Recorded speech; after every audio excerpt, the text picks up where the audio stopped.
This tutorial is for a resource called Seesaw. It is a free web-based tool that you can go to, or you can download the app on any device. I already have a Seesaw account, and so I could go ahead and hit login, but I also wanted to show you what happens when you sign up for free. It gives you the options to either sign up as a teacher, a student, or a family member. The purpose of this tutorial, I am going to show um, what a teacher can do as well as a family member can do, but this is also steps that students would take as well. So it's just kind of a tutorial for any and all users. So I'm going to go back to my actual Seesaw account. I'm going to go to log in. I'm a teacher. I'm going to do teacher sign in. I just use my Fort Hays State University email. And then it takes you to your home page. And so for educators, you create your own page. I did Johnson Math. And then the cool thing about Seesaw is that you can post student work.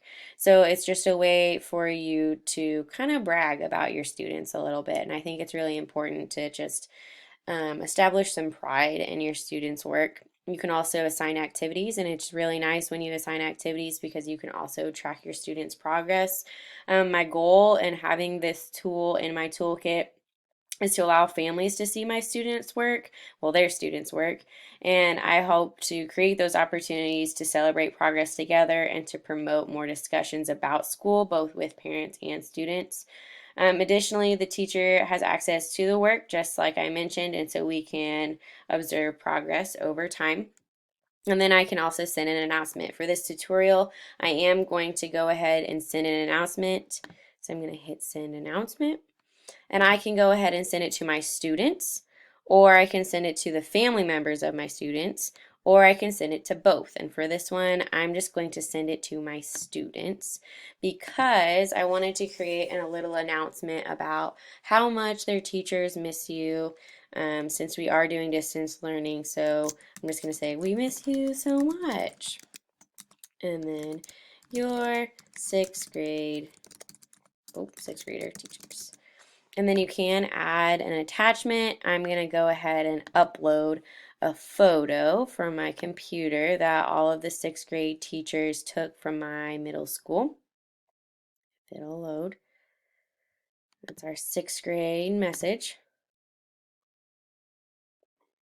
Okay, perfect. And then up here is a little golden green check mark that you can check.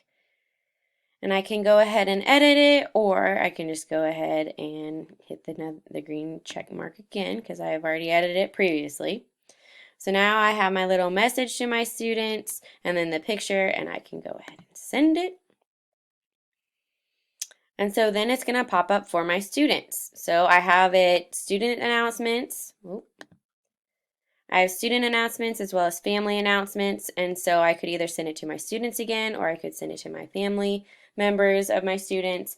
Either way, I think it's an excellent tool to be able to communicate with both students and parents and to get those activities out there.